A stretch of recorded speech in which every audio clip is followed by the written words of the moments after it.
Bueno, buenas tardes, mis hermanos. En el día de hoy estamos dando la catequesis sobre el cuerpo místico de Cristo. Recordamos allá dentro de la estructura del programa Cielo a la Vista, pues esta sería la quinta catequesis, lo que corresponde a la columna de formación o de estudio. Recordemos en el estudio que miramos primero la palabra de Dios, luego ya lo que es la parte de la enseñanza de la iglesia, y también que tenemos que, en lo posible, estudiar un poco de espiritualidad para crecer así interiormente y pues ser mejores cristianos. En el día de hoy traemos el tema del cuerpo místico, basado en la encíclica de Mystici Corporis Christi del Papa Pío XII. Entonces es muy interesante que nosotros nos instruyamos sobre estos elementos de la iglesia, toda la doctrina de la iglesia. Miramos cómo el catecismo de la iglesia católica es la principal fuente que tenemos que conocer. También las encíclicas, estos documentos de la iglesia que pues son doctrina, toda doctrina de la iglesia es pues infalible y pues nos sirve para ser mejores cristianos. Bueno, entonces, sin más preámbulos, iniciamos con una oración. En el nombre del Padre, del Hijo y del Espíritu Santo. Amén. Padre nuestro que estás en el cielo, santificado sea tu nombre. Venga a nosotros tu reino.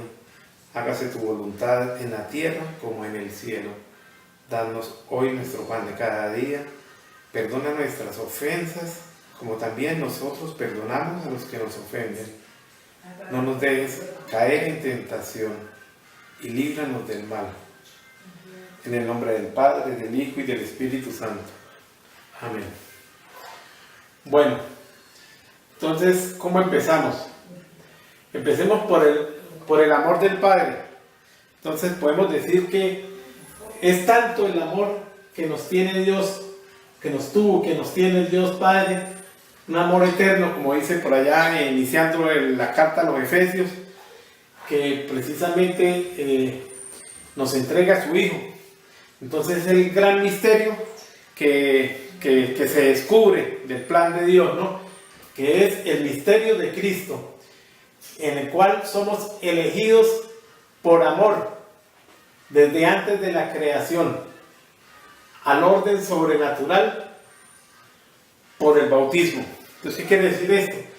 Que lógicamente luego de que Cristo se entrega por amor también a nosotros, allá desde la cruz, toda su vida, desde su encarnación, y en la cruz luego que es traspasado su corazón, es donde nace la iglesia.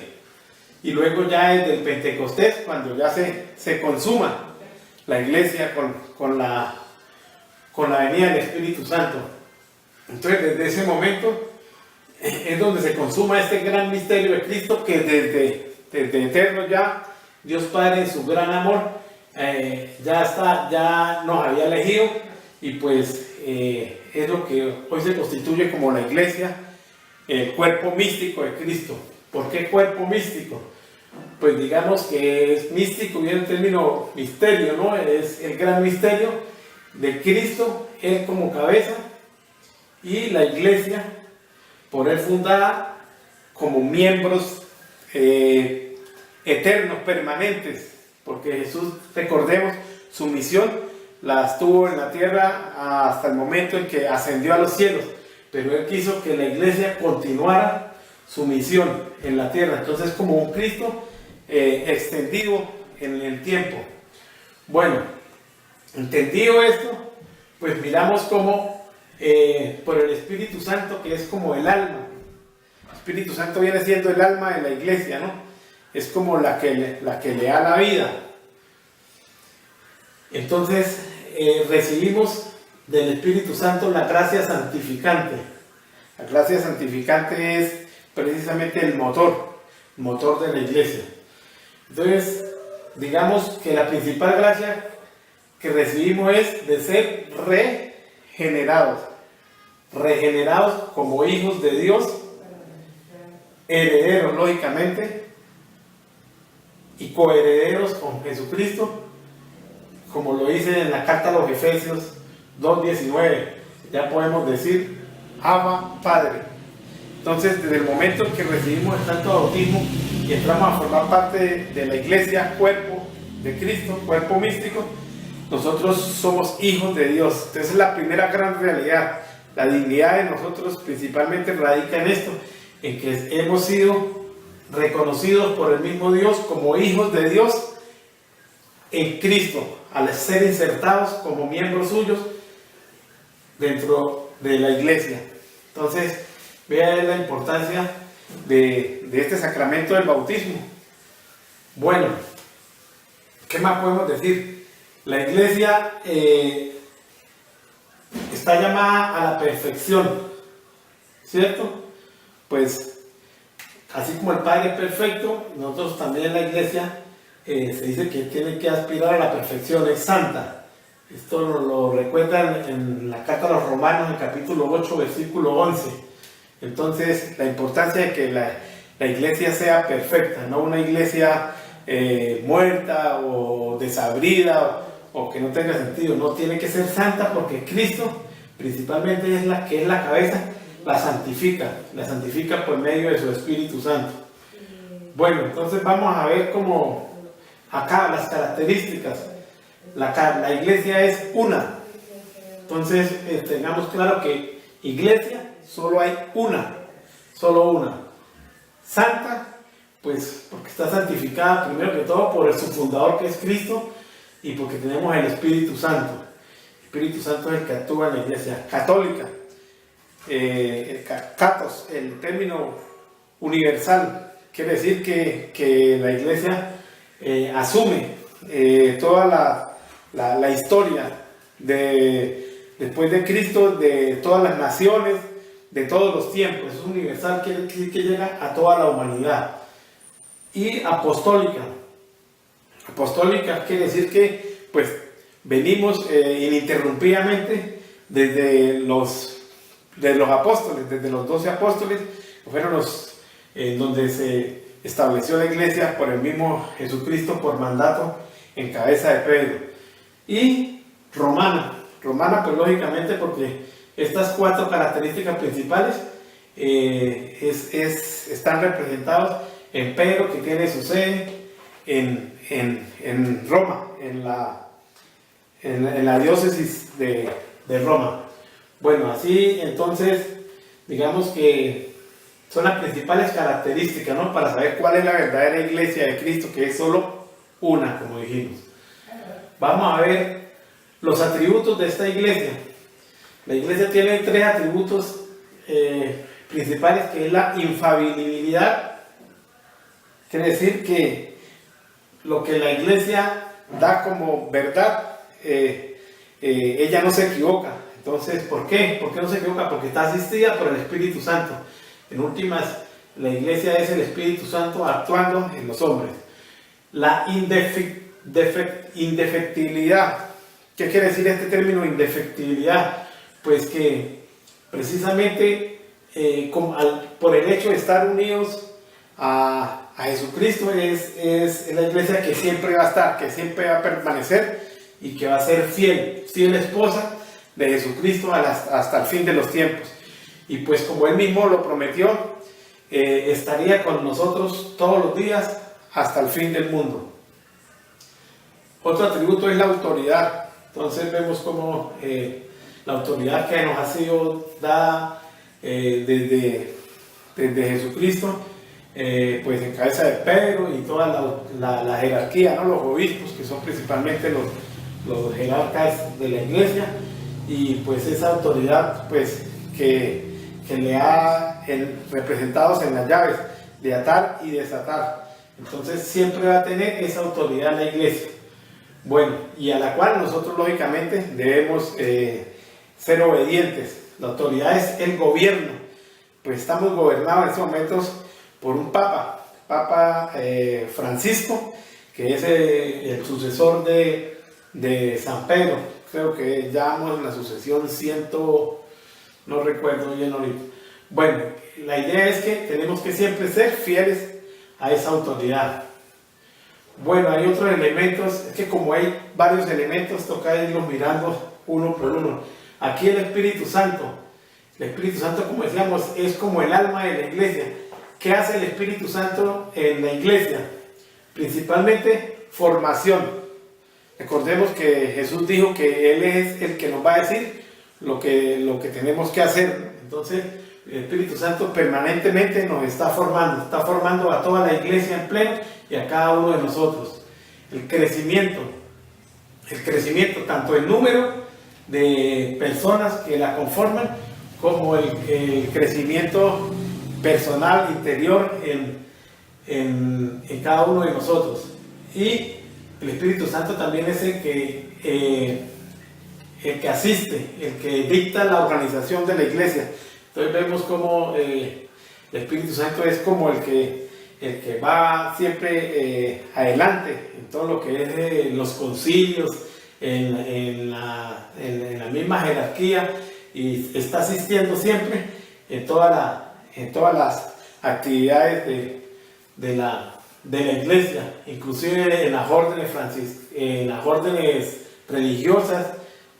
Bueno, todo lo dispone de una forma organizada, y una de las características principales de la iglesia es que es organizada, porque una iglesia en desorden no corresponde a lo que es Cristo, que Cristo es precisamente eso, orden, paz. Entonces, donde no hay orden no hay paz, y donde no hay paz no está Dios. Entonces, una de las características en las cuales la iglesia que Cristo establece es la organización. Bueno, digamos acá esto, lo de las órdenes también. Entonces, que el Espíritu Santo asiste a la iglesia por medio de sus carismas, de sus dones. Aquí coloqué algunas órdenes, por ejemplo, los franciscanos, los agustinos, los dominicos, los jesuitas, los salesianos. Toda esa es la riqueza de la iglesia. Los carismas son como esas cualidades que Dios da a determinadas personas precisamente para fortalecer a la iglesia. Son como esa forma de poder que la iglesia crezca, que se fortalezca, y que se pueda cada uno desde sus diferentes espiritualidades apoyar y hacer que esta iglesia sea cada día más santa. Bueno, miremos acá. Bueno, ¿qué tenemos que hacer en la iglesia? Nosotros ahorita estamos militando, ¿cierto? Recordemos que desde el bautismo el segundo sacramento es el de la confirmación. Entonces, cuando recibimos la gracia de la confirmación, nosotros nos hacemos militantes, ¿no? Como soldados, ¿no? Más fuertes, testigos y apóstoles de la iglesia. Entonces, no es un testimonio flojo, un testimonio de pronto o antitestimonio, sino verdaderos testigos de Cristo, testigos de Cristo, del amor de Dios dentro de la iglesia, por la unidad ante todo y por el amor. Y apóstoles, pues ¿cuál es la función de un apóstol? Pues lógicamente de dar el testimonio en sus obras, en su apostolado, en su evangelización. Entonces estamos llamados a ser militantes, testigos y apóstoles, o como lo llama el plan de la nueva evangelización, discípulos misioneros. Entonces, piedras vivas dentro de la iglesia. Bueno, entonces aquí está la fe, la esperanza y la caridad, las tres virtudes teologales que principalmente vive la iglesia. De la fe, pues lógicamente la fe que recibimos desde el bautismo, que es la fe de la iglesia en lo que creemos. Entonces, digamos, recordemos en el Padre Creador, en el Hijo Redentor y en el Espíritu Santificador, en la iglesia, en la comunión de los santos y en la resurrección y la vida eterna. Bueno, todos estos elementos los creemos en pleno. Entonces, los que están contenidos en el credo. La esperanza que nos mantiene en el encuentro siempre con Dios, cara a cara, tal como es. Entonces, es la esperanza de encontrarnos algún día con Él en el cielo. Y la caridad es prácticamente la que le da la fuerza a la iglesia, ¿no? Es el fruto principal de la iglesia, el Espíritu Santo se manifiesta en la caridad. Caridad es como el fruto de la fe, ¿no? Bueno, dice aquí, el Espíritu Santo dispone las potencias del alma, viento en popa. La importancia del Espíritu Santo, ¿no? Y pues precisamente la semana pasada recibimos este domingo anterior el Espíritu Santo en Pentecostés. Recordamos en la liturgia este gran momento, pues tal vez el más importante de la iglesia es la venida del Espíritu Santo sobre los apóstoles y sobre cada uno de nosotros en la iglesia, el que lo quiere recibirlo. Entonces nosotros la idea es que cada día lo deseemos más, estemos dispuestos, como dice aquí, viento en popa, como dicen los que navegan, cuando hay buen viento y es favorable, viento a favor, entonces desplegan las velas arriba. Entonces el viento pega sobre las velas y hace que la embarcación pues corra mucho más rápido, ¿no? Viento en popa va pegando, entonces van a gran velocidad. Digamos que el Espíritu Santo es el viento, pero entonces las velas serían las potencias del alma.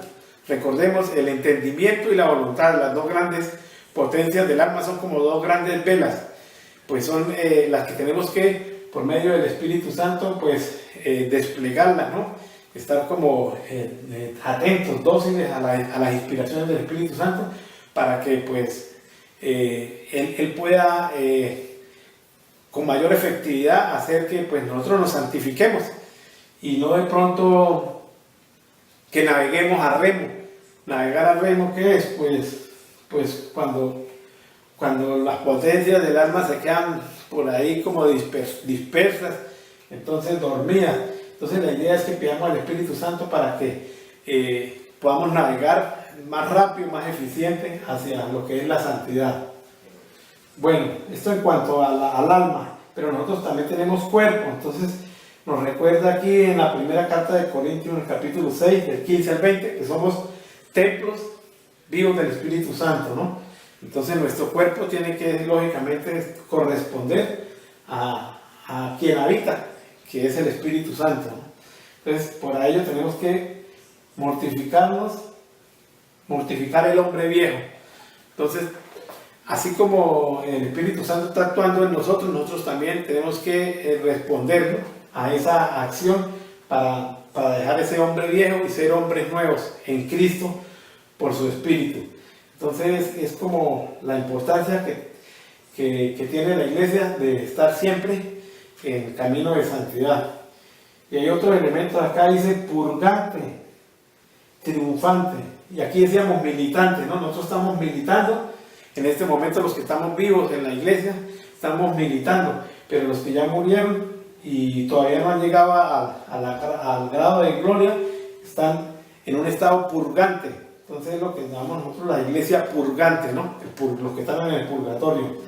Y con ellos también hay comunión. Esa es la otra característica que tenemos de la comunión de los santos.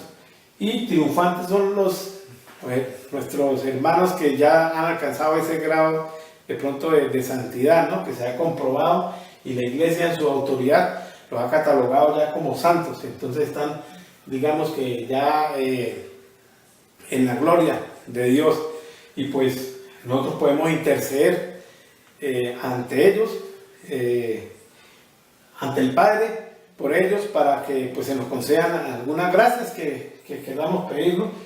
Y recordemos también, en la iglesia triunfante, la principal está la Santísima Virgen María, que es la gran como intercesora, ¿no?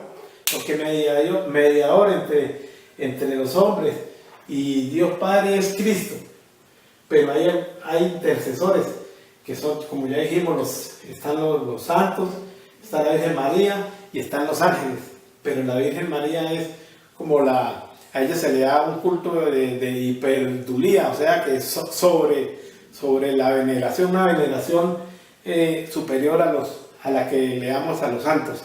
Entonces la idea es que como María cumple una función tan importante, y se dice que por ella pasan todas las gracias es como el canal de gracia. Bueno, entonces que recurramos a María para poder recibir estas gracias por medio de su amor maternal. Recordemos que ella es nuestra madre y pues nosotros somos, así como somos hijos de Dios, somos hijos de la Santísima Virgen María, y ella por estar tan cerca de Él, pues intercede y nos consigue esas gracias que tanto necesitamos. Bueno, ¿quiénes están por fuera del cuerpo de Cristo? Este es el cuerpo místico de Cristo, que es la iglesia. Mucho hay que para hablar, esto es un misterio infinito. El mismo Jesús dice en el Evangelio que si se hubiera de describir todo el misterio de lo que Él vino a establecer con nosotros, pues no cabrían los libros en el mundo. Entonces, digamos que este misterio, así a grandes rasgos, es lo que conforma la iglesia. Pero ahora quisiera que miráramos quiénes están fuera de la iglesia. Digamos, aquí hay una pequeña lista. Empezamos por los no evangelizados. Entonces, las personas a las que todavía no les ha llegado el evangelio, todavía no se encuentran dentro de la iglesia. Lógicamente, todavía no se han bautizado, no han creído. Los ateos, los que de pronto han oído, ya les llegó el evangelio, no han oído, pero no, por su libre albedrío no han querido recibir la fe. Entonces, estos tampoco hacen parte de la iglesia. Algunas religiones que también se mantienen en sus creencias, como es el islamismo, el judaísmo, el budismo y el hinduismo. El islam son los musulmanes. Entonces, estas cuatro grandes religiones, lógicamente con la cristiana, son las 5 grandes religiones. Entonces, estas 4 religiones tampoco hacen parte del cuerpo místico de Cristo, porque son otras, digamos, otras iglesias, otras religiones diferentes. No están en comunión. Están aquí los movimientos protestantes. Entonces, dentro del cristianismo hay también unos movimientos que, como sabemos, nacen a partir de la Reforma de Lutero. Y entonces, por ejemplo, denominaciones como los luteranos, los anglicanos, los bautistas, los calvinistas, los metodistas, los pentecostales, no hacen parte de la iglesia de Cristo. Entonces, la idea es que todo esto que está a este lado es como la gran misión todavía que le queda a la iglesia. La misión es que todos crean que seamos uno dentro del cuerpo de Cristo, ¿no? Para que el mundo crea que Él fue enviado para la salvación de todo el mundo. Como decíamos, Jesucristo es católico, es universal. Entonces la idea es que toda la humanidad llegue al conocimiento de Cristo. Bueno, están también los ortodoxos. Los ortodoxos sí son